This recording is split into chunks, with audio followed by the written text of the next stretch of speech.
ICU में भर्ती एक मरीज के इलाज में अस्पताल किस हद तक लापरवाही बरत सकता है।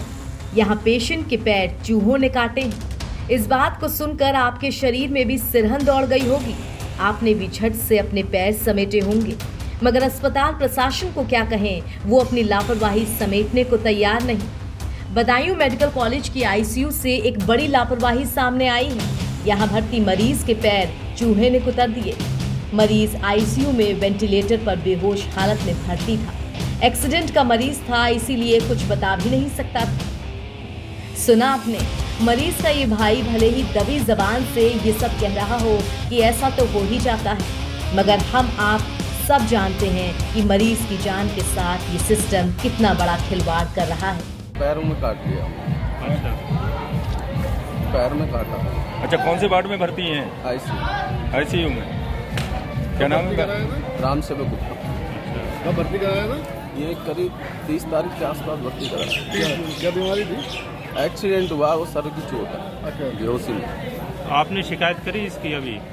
नहीं, शिकायत हमने करी तो नर्सों ने देखा, पट्टी वगैरह बांध दी थी। बड़ी लापरवाही नहीं है ये? आपको लापरवाही नहीं दिख रही है? सर ये लापरवाही क्या है, तो पूरी हॉस्पिटल में ही है। अच्छा, फिलहाल मेडिकल कॉलेज के प्राचार्य ने जांच बैठाने की बात कही है और दोषियों को सजा देने की बात भी कह रहे हैं। 3-4 दिन पुराना मामला है और जब ये बताया गया कि किसी चूहे ने किसी मरीज के पैर पर काटा है। देखा स्टाफ और उसमें से किसी ने नहीं है, किंतु मरीज के वो देखने पर वहाँ पर कुछ ऐसे निशान जरूर मिल रहे हैं जिसका पट्टी वगैरह कर दी गई है। फिर हमने ये जानकारी प्राप्त हुई आईसीयू के अंदर चूहे कैसे ये आए, तो एक ऑक्सीजन पाइपलाइन वहाँ पर है, उसमें से एक जगह थी तो जिसको भी रिपेयर कराया जा रहा है।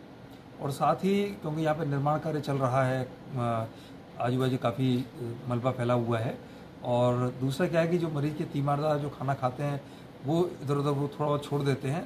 उस चीज़ पर कार्य निर्देशित कर दिया गया है कि वहाँ से मलबा हटाया जाए और जो मरीज हैं के तीमारदार वगैरह हैं उनको अभी ये कह दिया जाए कि भाई आप अपना अगर बचा कुछ खाना तो वापस टिफ़िन में रखें या जो वहाँ पर पेटी रखी हुई है उसके अंदर डालें, जिससे कि चूहे आने से रुके। वाह, कितनी सफाई से ये प्राचार्य इन चूहों के लिए ऑक्सीजन पाइप और तीमारदारों के खाने को जिम्मेदार बता गए।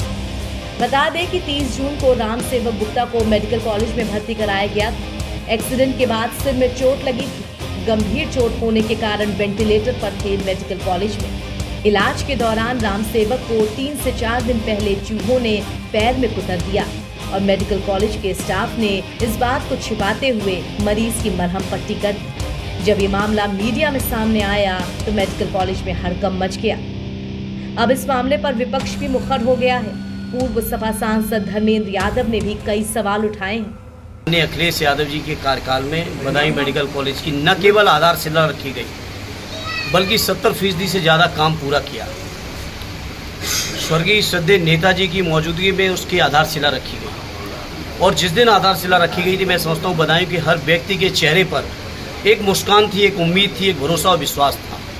लेकिन इस तरह की घटना कि आईसीयू में वेंटिलेटर पर जब पेशेंट है जो स्वयं मशीनों के ऊपर उसका जीवन निर्भर हो, ऐसे समय में उसके चूहे कतर रहे हों उसके पैरों को, इतनी लापरवाही बदायूं मेडिकल कॉलेज में भी कभी हो सकती कल्पना से परे थी। ये घटना सुन के इतना अफसोस हो रहा है और मैं समझता हूँ मेरे साथ साथ बदायूं के हर उस नागरिक को या आसपास के जिलों के वो नागरिक जिनको बदायूं मेडिकल कॉलेज के बनने से एक नई उम्मीद जगी थी, सभी लोग निराश हैं क्योंकि सरकार के पास दूसरा कोई काम नहीं है, केवल धार्मिक नफरत फैलाने का काम है, व्यवस्थाएं सुधारने का काम नहीं।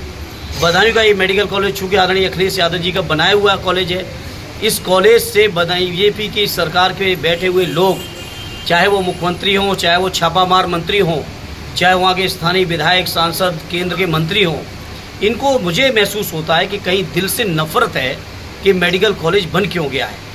और मैं समझता हूँ बदायूं के लोग इन तमाम चीज़ों को देख रहे हैं, प्रदेश के लोग देख रहे हैं। आज आए छापामार मंत्री जो उत्तर प्रदेश शासन में उप मुख्यमंत्री भी हैं और मारें आगे छापा बदायूं मेडिकल कॉलेज, लेकिन केवल छापा ही ना मारें, सख्त से सख्त कार्रवाई भी करें, उसके लिए बजट भी लाएं। क्योंकि मैंने बात की जब वहाँ के कर्मचारी अधिकारियों से तो मुझे पता चला कि प्रदेश की सरकार बजट नहीं दे रही है। ये दुर्दशा की उम्मीद के साथ कभी मेडिकल कॉलेज की स्थापना का प्रयास हमने नहीं किया था। हमने इस भरोसे और उम्मीद के साथ प्रयास किया था। श्रद्धेय नेताजी ने उसकी आधारशिला रखी थी, माननीय अखिलेश यादव जी। खैर, विपक्ष का तो काम ही है सरकार की कमियों को उजागर करना, मगर सरकार का भी काम है उन कमियों को दुरुस्त करना। बस कोशिश इस बात की कि पक्ष विपक्ष के इस झगड़े में आम जनता के पैर चूहे न कुतरे। NBT ऑनलाइन के लिए बदायूं से सुनील मिश्रा की रिपोर्ट।